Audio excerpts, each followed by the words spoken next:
Nabiyyun min rabbihim la nufarriqu baina ahadin minhum wa nahnu lahu muslimun. Isa rentang waktunya dengan Nabi Musa 3.500 tahun. Musa membawa Taurat, Isa membawa Injil. Apa isi Injil ini? Kebanyakan umat Islam, apalagi orang Kristen, tidak tahu apa isi berita Injil. Berita Injil itu hanya dua berita, Pak Kiai. Yang pertama, Isa diutus oleh Allah adalah merupakan mukjizat yang paling terakhir untuk mengembalikan Bani Israel ke jalan Allah, supaya mereka hidup dengan lurus jalan Allah. Itu mukjizat diutusnya Nabi Isa. Nah, ini kan ada banyak mukjizat yang apa itu Allah nyatakan. Ribuan mukjizat, bahkan jutaan mukjizat untuk menolong Bani Israel keluar dari genggaman Fir'aun. 400 tahun di Mesir. Nah, terakhir kali Allah berjanji, ini mukjizat terakhir yang kami utus. Kalau Bani Israel lagi tidak percaya, maka akan kubenarkan, akan putus akad melalui ucapan Nabi Isa. Berita yang kedua, itulah sebabnya Allah utus Nabi Isa dalam keadaan yang menakjubkan, spektakuler. Lahirkan dua hubungan biologis antara laki-laki dan perempuan. Isa tu Maryam, Rahulillahi wa kalimatullah. Isa anak Maryam ditiupkan dari ruh dan dialah kalimat Allah. Yang kedua, berita apa? Berita yang disampaikan Isa akan datang seorang utusan yang terakhir sebagai penolong dan penghibur. Yohanes, kalau di Bible Perjanjian Baru, Yohanes 15 ayat 14 sampai dengan 17. Perikopnya, Yesus menjanjikan penghibur. Kata Yesus, aku pergi kepada Bapa. Bapa dalam makna filosofis teologi Kristen itu Tuhan. Itu artinya Tuhan. Apa itu? Kalau mendapatkan kata Bapa dalam Bible itu Tuhan. Dia menggunakan simbol-simbol filsafat karena menutupi kebohongan-kebohongan teori yang tidak ada dalam kamus-kamus para nabi, tidak pernah terdapat. Ini spekulasi filsafat, hanya asumsi, halusinasi Paulus. Nah, makanya saya suka sekali debat dengan pendeta-pendeta dan akhirnya harusnya ada orang Islam seperti ini akbar ini. Nah, itu baru kita mampu lihat.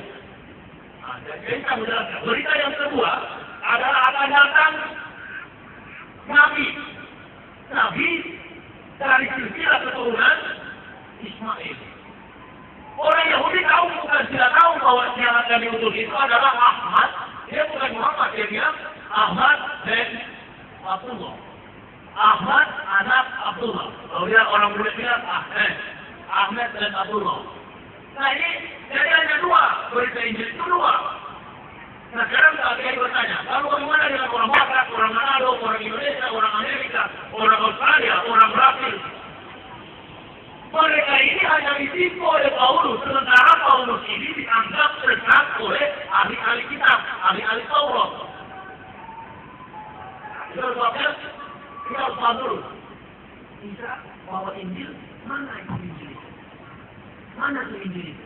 Bapak tidak akan ketemu. Saya pernah belajar di Soi. Saya justru ke sana mau lihat mana Injil asli. Tidak ada. Tidak. Yang ada itu adalah Al-Qur'an. Tarmudis Israel itu, kalau dulu kita bisa dapat yang asli itu hanya catatan Barnabas. Tapi itu bukan Injil. Itu bukan Injil. Orang boleh mengatakan the Gospel of Barnabas. Tapi bukan Injil. Itu adalah tulisan tangan Barnabas. Karena Barnabas dengan Paulus satu perguruan tinggi filsafat Romawi. Paulus ini ahli di hukum Romawi. Dia yang menyalibkan Isa dan berikutnya. Ratusan pengikut Isa habis dan Isa Yesus dalam misi penginjilannya dia gagal, tidak berhasil. Makanya segera 4 kali Allah utus Nabi yang sudah dijanjikan dari zaman Nabi Ibrahim bahwa akan datang Nabi Muhammad ini. Nah, itu. Makanya waktu Nabi Muhammad datang ke dunia, disuruh jelaskan oleh Allah. Katakan Muhammad, "Qul innani hadani rabbi ila siratal mustaqim, dinan qiyamah millata Ibrahim hanif, wa ma kana minal musyrikin, Qul inna sholati wa nusuki wa mahyaya wa mamati lillahi rabbil alamin. Penelitian-penelitian ini saya pelajari Pak Kiai. Kenapa saya masuk Islam? Karena semua yang menjadi benak pertanyaan di pikiran dan hati saya terungkap habis-habisan di dalam Al-Quran. Betul. Ada satu nabi yang mengatakan akan datang Nabi Muhammad. Itu menurut versi Quran. Siapa dia? Nabi siapa? Nabi Isa alaihissalam. Bahwa buka dalam Quran Sof 61 ayat 6. Quran Surah As-Sof 61 ayat 6. Wa idh qala Isa ibnu Maryam ya bani Israil inni rasulillahi ilaikum musaddiqan baina yadayya min at-taurati wa mubashiran bi rasulin ya'ti min bani ismuhu Ahmad wa la ya'khudh bil bayinati qalu istaslimu. Dan ingat ketika Isa anak Maryam berkata, "Hai bani Israil, aku adalah Rasulullah yang diutus di tengah-tengah kamu untuk menggenapkan kitab sebelumnya." Sebelum kita ada kitab, namanya Taurat. Tetapi akan datang seorang nabi. Tak ingat. Seorang nabi yang bernama Ahmad. Tapi Yahudi berkata, inilah sihir yang benar. Bapak tahu nggak, jangan Nabi Muhammad. Waktu Nabi Isa datang, tidak pernah diterima oleh Yahudi. Bahkan mereka berusaha untuk membunuh. Tapi yang berhasil membunuh tentara Romawi. Makanya waktu sutradara Hollywood membuat film di Bethlehem, Yerusalem, dengan judul The Passion of the Christ, Penderitaan Kristus, Yahudi menolak dan mengatakan, jangan berkorban dosa kepada nenek moyang kami. Kami tidak pernah mensalibkan yang namanya Yeshua Al-Masih atau Isa Al-Masih. Jadi yang pakai tanyakan tadi, mengapa di mana di langit itu mengenai konsili, di saya Konstantinopel. Mengenai ketuhanan Yesus itu, di sini kan saya sudah tulis, ada mudah-mudahan akan pakai. Tapi dalam buku ini judulnya Trinitas adalah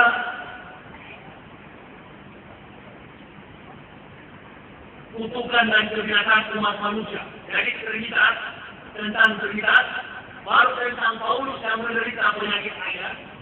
Paulus ini di sini lengkap pakai. Ini Paulus Rasul Kristen dan Bibel Perjanjian Baru. Riwayat hidup Paulus.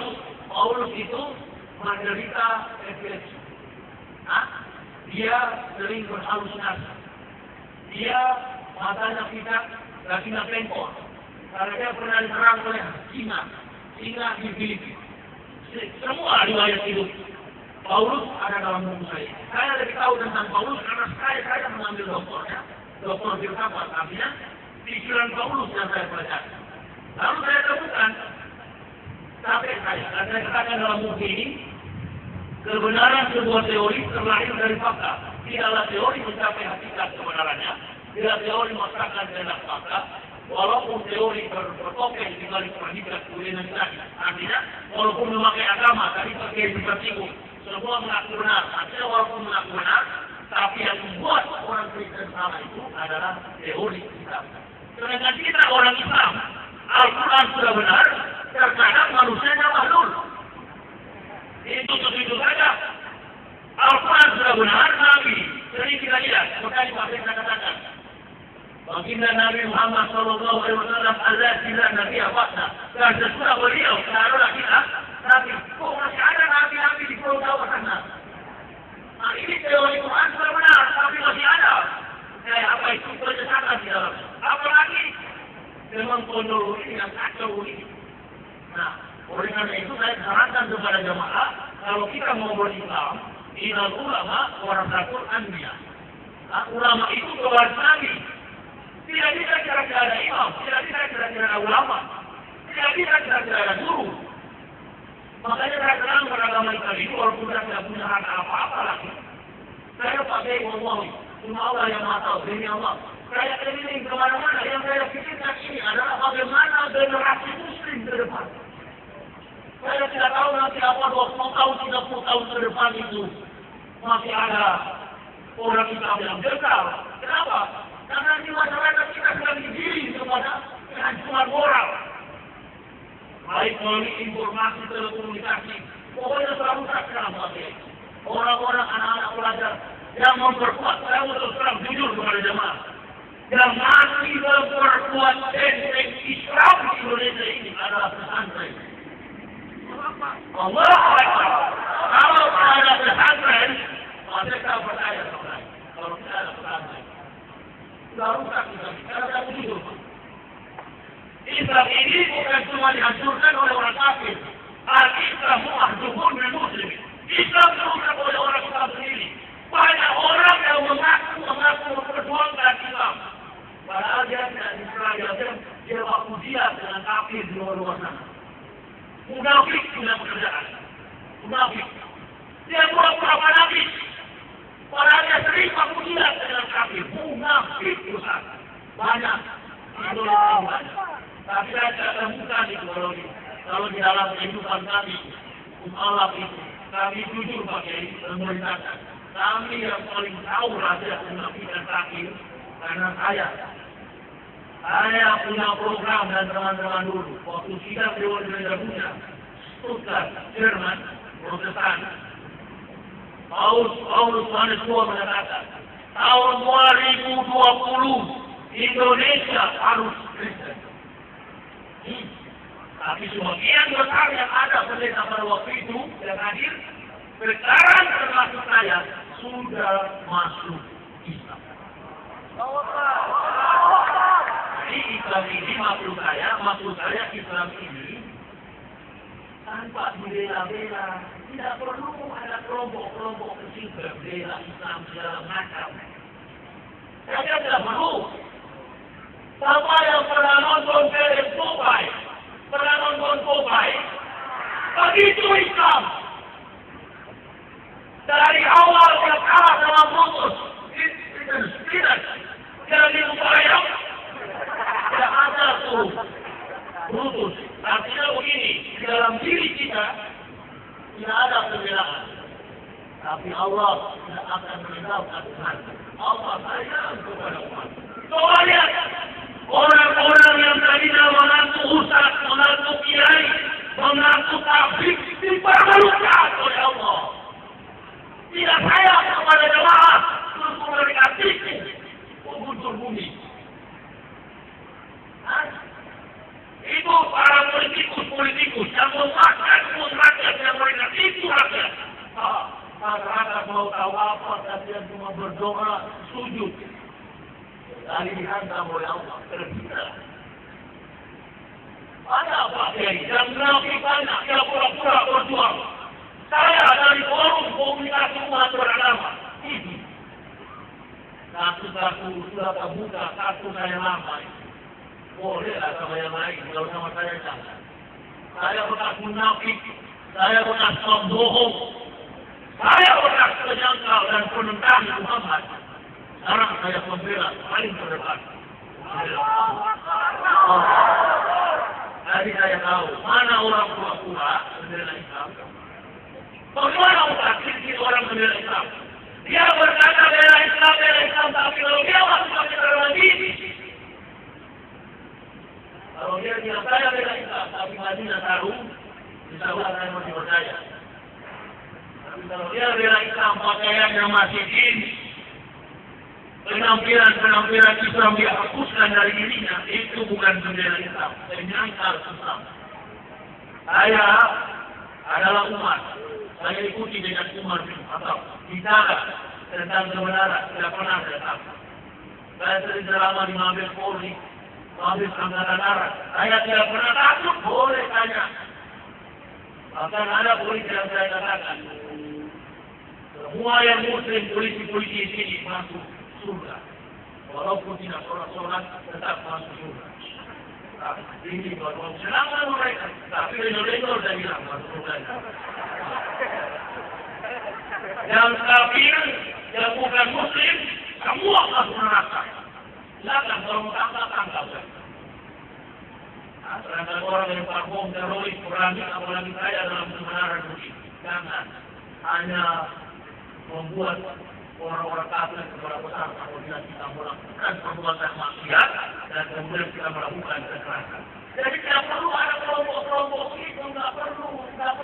Sudah cukup dengan para dai yang mendakwah, asal ustaz-ustaz yang dulu. Yang betul-betul berjuang untuk kemajuan bangsa dan negara, terutama kemajuan Islam di masa mendatang. Tidak boleh orang kafir tidak boleh menjadi pemimpin. Kita yang harus menjadi pemimpin. Tidak boleh orang kafir tidak boleh pemimpin. Kita tidak bisa dipimpin oleh kafir. Itu cita-cita saya di masa mendatang. Doakan saya Pak Kiai, mudah-mudahan sehat selalu. Tidak ada ilmu sama saya Pak Kiai, tapi motivasi semangat. Jadi program revitalisasi kantor-kantor, kami ini saja. Kamu pergi kawin, nanti kalau sudah hamil, bawa. Dia kalau sudah ada anak, pasti tunduk sama kamu. Bawa lagi ke Kristen. Nanti kami hapus. Ini program ini. Di kantor-kantor juga begitu. Siapa yang mengambil tinggi. Saya tidak percaya. Kalau di kantor saya percaya. Tapi kalau buat wakil saya tidak percaya. Bapak coba-coba di dalam Indonesia jadi negara kelima, negara ke-6 dalam kali dunia. Betul. Tapi bandar-bandar narkoba, rumah trafficking, penjualan manusia, dijual ke mana-mana. Mana orang kafir tahu tentang akhlak dan moral manusia yang lurus? Dia akan jual. Kalau di kantor saya percaya, di kantor Jokowi saya percaya. Karena mereka saudara saya muslim. Makanya jangan menghina mereka. Mereka adalah muslim. Kalaupun mereka salah melangkah, mereka tetap boleh. Kita doakan saja supaya ada.